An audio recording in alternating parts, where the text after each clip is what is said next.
this WNBA offseason killed a lot of dumbass narratives, right? It really did. And I hope they're gone for good. And I hope we spend so much less time discussing nonsense. Dewanna Bonner just broke her 6-month Twitter silence, and her tweet has everyone talking she's joining the Indiana Fever. But that's not all. She's flipping the script on an unfair reputation. But I think we've seen it stamped out this offseason. And one of those narratives was people wouldn't want to go to the Fever because of the Fever fan. You might be thinking, isn't that the team with the bad fans? Well, Bonner's tweet is changing everything. And there's more to this story than meets the eye. It goes to show you that I think hopefully all that stuff has been put in the rear view. And of course, Bonner is a pro. Get ready, because what Bonner said is about to shake up the entire WNBA landscape. You won't believe how it's going to impact the upcoming season. Let's break down why this matters more than you think. Picture this: B is sitting there scrolling through her phone, probably expecting the usual stuff. But then, bam, she sees something that makes her blood boil. She's gone online for 2 times. One is to call out the crazy people attacking her right now because she joined the Fever. People were attacking Bonner for joining the Indiana Fever. But Bonner didn't just respond, she fired back with a tweet that hit harder than a buzzer beater in Game 7 of the finals. She defended her choice to join the Fever with the passion of a player diving for a loose ball in the 4th quarter. I don't get on here often because this app is insanely too much sometimes. I just want to say thank you. Thank you for all the love I've received so far.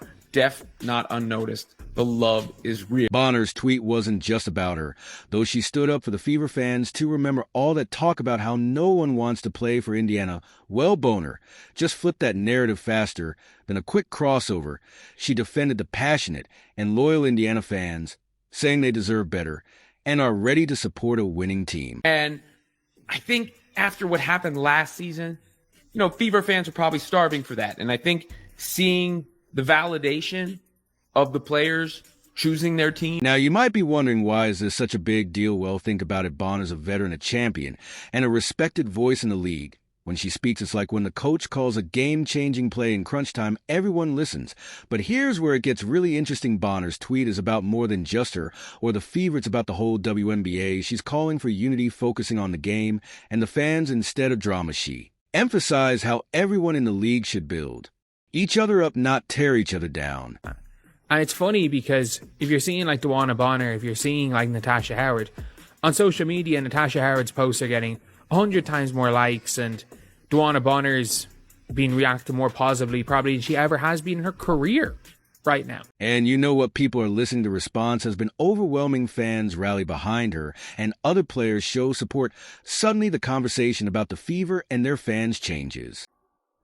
No argument that the Fever are a great basketball destination, that Caitlin Clark is a great basketball. It's like Bonner just hit the reset button on the whole narrative. Her tweet isn't just changing minds, it's changing the game.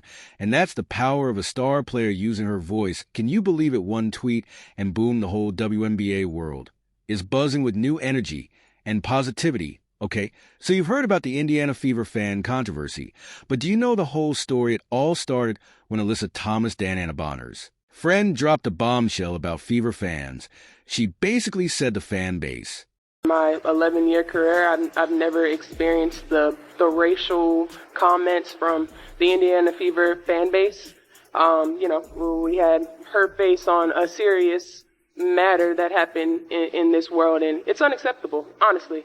And there's no place for it, and we've been professional throughout the whole entire thing, but I've never been called the things that I've been called on social media. But here's where it gets really interesting. Despite what Thomas said, guess what? Players are actually flocking to the field.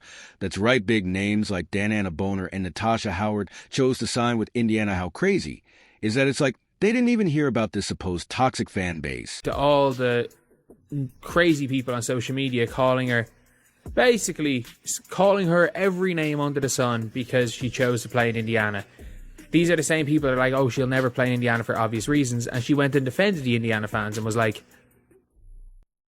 talking about, she was basically like, talking positively about the fans that were interacting with her positively, and was responding to one of the crazy posts about her being like, I'm getting screenshots of things you were saying about me. Can you just... And you know what, the numbers tell a different story. The Fever's fan engagement is through the roof. We're talking about packed arenas in social media, buzzing with excitement. It's like the team's fan base is a hidden gem that everyone's just now discovering. But wait, there's more. Remember Caitlin Clark? She's bringing in even more fans. The same team that supposedly had this awful fan base is now attracting new supporters left and right. It's like judging a whole library by one torn page. It just doesn't make sense. Fever fan base being painted with this broad brushstroke was always just stupid, really. There's no other word for it, because Caitlin Clark brought more fans to the league than it's ever seen. So many of them are Fever fans, and the new fans that come in outnumber the old fans that were already there. You don't want to tell those people they're unwelcome. So what's really going on here is the Fever fan base is toxic, as some players claim. The truth is way more complicated than anyone thought. Sure, there might be a few bad fans out there, but let's be real, every team has those. The important thing is that they're just a tiny part of the Fever fan community.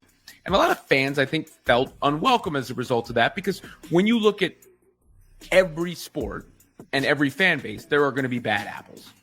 With every group of people, there are. And the larger that group becomes, of course, then the larger the small percentage of bad apples are. But if you've ever followed sports, you see people acting stupid online or even live. And that brings us to the real shocker. Why are star players suddenly flocking to Indiana? It's like they know something we don't. Maybe it's the chance to win or the opportunity for more endorsements, or maybe they figured out that the Fever fans aren't nearly as bad as some people want us to believe. It is, if you're good and you're playing well, it's great to be a Fever. If you're playing badly, it is the worst place you can be. And if you're a WNBA player, you've got to be able to handle that. Think about it. If the fan base was really that toxic, would all these amazing players be lining up to join the team? No way. It's like they're seeing something totally different from what we've been told. And you know what? I bet they're right. With Natasha Howard, it was very clear that, like, that potential for stardom, which she never had in her career, no matter how good she's been, outweighed, like, any potential, like, downsides of playing for the Fever. And then for Dewanna Bonner, she had all those connections to Indiana. She had connections to Stephanie White. You might think you know what's going on with the Indiana Fever, but there's a comeback story nobody saw coming. Remember how everyone said the Fever was radioactive? Well, now they're the hottest ticket in town. What changed? Let's break down the shocking truth behind this Indiana reunion. First off, let's talk about Caitlin Clark. She's not just a superstar on the court. She's bringing a whole new energy to the Fever. The stands are packed like never before. And suddenly Indiana is looking a lot more appealing to players who want that spotlight. And like I've said, there's so many pros to playing for the Indiana Fever. The pros being that you get more attention, you get more endorsements, you get a chance to win, you get fans on the road or away, or at home. You know, all these things come to you when you're playing for the Fever. But here's where it gets really interesting. It's not just about Clark. We're seeing all-stars and fan favorites lining up to join the Fever. Dewanna Bonner, Sydney Carlson. These are big names, folks, and they're coming for something bigger than just basketball. At games. Regardless, so many players decided they were going to go to the Indiana Fever in the offseason, which was the death knell for a lot of those narratives. You know, they weren't traded. Cunningham was traded there, but Natasha Howard signed with the Indiana Fever. And I think more importantly, Dewanna Bonner signing with the Indiana Fever was representative of that. Sydney Colson as well, of course.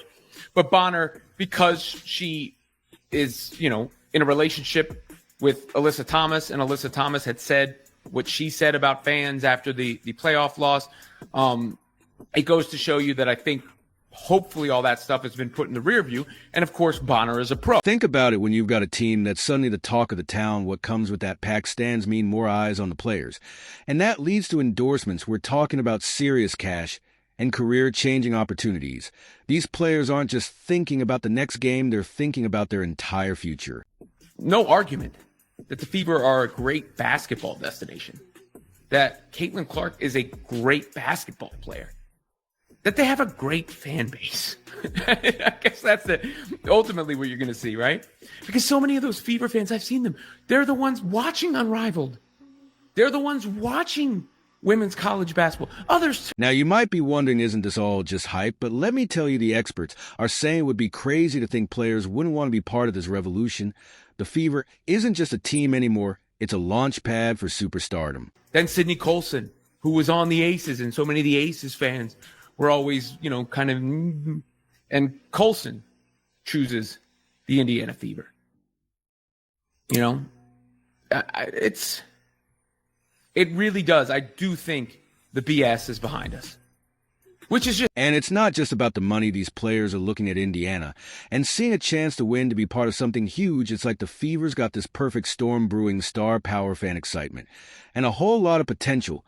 Can you believe how fast things can change in the WNBA? 1 minute, everyone's talking about toxic fans, and the next, it's all about this incredible opportunity. The entire league just did a 180. And then Dewanna Bonner says, yeah, champion. Right? Veteran. I choose to go there, despite what was out there, despite the fact that I played for the Connecticut Sun. And that was as heated as it may get. Dejanay Carrington was on her team, tweeting up a storm after every game. And even Alyssa Thomas said what she said. This isn't just changing things for the Fever. We're talking about a shift that's rocking the entire WNBA. Players are looking at team culture, fan engagement, and career growth in a whole new way. It's about where you can become a legend. A lot. It already helped. Knowing that they get to root for Caitlin Clark helps. But seeing Kelsey Mitchell come back and that welcome, she's being celebrated. And we celebrated her too, right? That's how they felt. We celebrated her. People tried to tell us we didn't, but we did. And Aaliyah Boston and the All-Star votes and Lexi Hull getting the endorsements that she's got. And that was the existing core. And then you bring in the new look Fever, Natasha Howard, a veteran, a winner, says, I choose to go here. Play with Caitlin Clark, Kelsey Mitchell, Aaliyah Boston. And that says something. And let's be real, Bonner's move, that's not just a new signing, that's a statement. It's like she's looked at all the drama, all the negativity, and said, I'm betting on Indiana. And when a champion like Bonner makes a move like that, people notice. Which is just great. That's great for all of those fan bases I just mentioned, right? It should be great. I know the Aces fans have had a tough time, but it should be great for any fan of the game, any fan of the sport, any fan of the WNBA actually growing. Because anybody who was focusing so much of their energy on that, come on. You don't actually love the sport. You weren't actually talking about the game or the play. Get ready, because Dewanna Bonner just did something that's shaking up the entire league picture. This a veteran player known for her quiet demeanor suddenly decides to speak up, and not just for herself, but for an entire fan base. The guts it takes to do that, unbelievable. Now you might be wondering, what's the big deal about one player defending some fans? Well, let's break it down. Bonner's move is forcing everyone, players, coaches, analysts, to rethink how we talk about fans and teams in the WNBA. It's like she flipped a switch, and suddenly everyone's looking at the Fever fans in a whole new light. It's not the same situation. You've got a 38-year-old vet, one of the best players in the entire WNBA history, one of the best players in WNBA history, honestly, coming to the Fever. And look, as long as she plays defense and is better than Katie Lou Samuelson, she's on the Katie Lou money, I don't care. As long as she is better than Katie Lou Samuelson, it's fine. But here's where it gets really interesting. Bonner's move is reshaping the entire WNBA landscape. We're seeing a shift in how players view certain teams. Remember, when everyone was saying no one wanted to play for the Fever, that narrative is going out the window fast. Bonner's move is showing other stars that Indiana might just be the place to be. But now it's about basketball. And there's, no argument that the Fever are a great basketball destination, that Caitlin Clark is a great basketball player, that they have a great fan base. I guess that's ultimately what you're going to see, right? And it's not just about the Fever. This whole situation is sparking conversations about fan culture across the league. We were talking about a major pivot from focusing on the negative to celebrating the positive aspects of fan engagement. Imagine what that could mean for the WNBA as a whole. Bonner's bold stand is also changing how players interact with fans and media. She's showing that it's okay to speak up, to challenge the narrative, and to stand by your decisions. That's powerful stuff, especially in a league where players are often expected to just smile and nod. But yeah, it's just a mad old situation. It's mad enough that Dewanna Bonner actually had to come out on Twitter to talk about it. She doesn't even use the app. Again, the last time she tweeted was June, after the Sky fans went berserk at her on social media because of the Alyssa Thomas choke slamming Jerice. So yeah, it's just Oh, this is just a... We're already seeing other players and teams taking notice. It's like Bonner opened the floodgates. And now everyone's reevaluating their approach to fan interaction and team culture. We could be on the cusp of a whole new era in the WNBA all because one player decided to take a stand. Bonner. Like, she's 38 years old. She knows. Just turn off Twitter. And that's the thing. I would say Sydney Colson, who has the biggest Twitter fingers in the WNBA, I don't think she takes herself seriously enough to care about any of this stuff. And then the rest of the players don't use this app. So, yeah, it should be an interesting season, especially when, if any of Colson, Bonner, or Natasha Howard are good, they'll instantly be one of the most popular players in the